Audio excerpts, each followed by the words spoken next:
నమస్కారం. ఆర్వీఆర్ టీవీకి స్వాగతం. సినీ నటి శ్రీలీల తెలుగు క్రికెటర్ తిలక్ వర్మ డేటింగ్ లో ఉన్నట్టు సోషల్ మీడియాలో జోరుగా ప్రచారం జరుగుతోంది. అయితే సోషల్ మీడియా ప్రచారంలో ఎంత మాత్రం వాస్తవం లేదని, అవి నిరాధారమైన వార్తలని ఆమె తల్లి స్వర్ణలత వివరణ ఇచ్చారు. ఊహాజనితమైన వ్యవహారాలను ఆధారంగా చేసుకుని అసత్య కథనాలు అల్లవద్దని ఆమె సోషల్ మీడియాను కోరారు. శ్రీలీల పెళ్లికి చాలా సమయం ఉందన్నారు. శ్రీలీల చదువు, యాక్టింగ్తో బిజీగా ఉందని ఆమె చెప్పారు. మరో 5 ఏళ్ల వరకు ఆమె ఇలాంటి విషయాలు ఆలోచించే పరిస్థితుల్లో లేదని స్పష్టం చేశారు. 2025 డిసెంబర్లో తిలక్, శ్రీలీల ఒకే సమయంలో తిరుమలను సందర్శించడం, ముంబై వాంఖడే స్టేడియంలో T20 మ్యాచ్లో శ్రీలీల సందడి చేయడంతో వారిద్దరి మధ్య డేటింగ్ జరుగుతోందనే ప్రచారం ఊపందుకుంది. అయితే ఆ 2 ఘటనలు అనుకోకుండా జరిగాయే తప్ప వాటిలో ఎవరి ప్రమేయం లేదని స్వర్ణలత స్పష్టం చేశారు.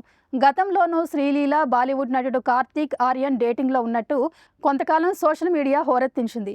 అప్పుడు కూడా ఆమె ఇలాంటి వివరణ ఇచ్చారు. కార్తీక్ ఆర్యన్ తల్లి తాను గైనకాలజిస్టులమైనందువల్ల వృత్తిపరంగా అప్పుడప్పుడు కలుస్తూ ఉంటామని చెప్పారు.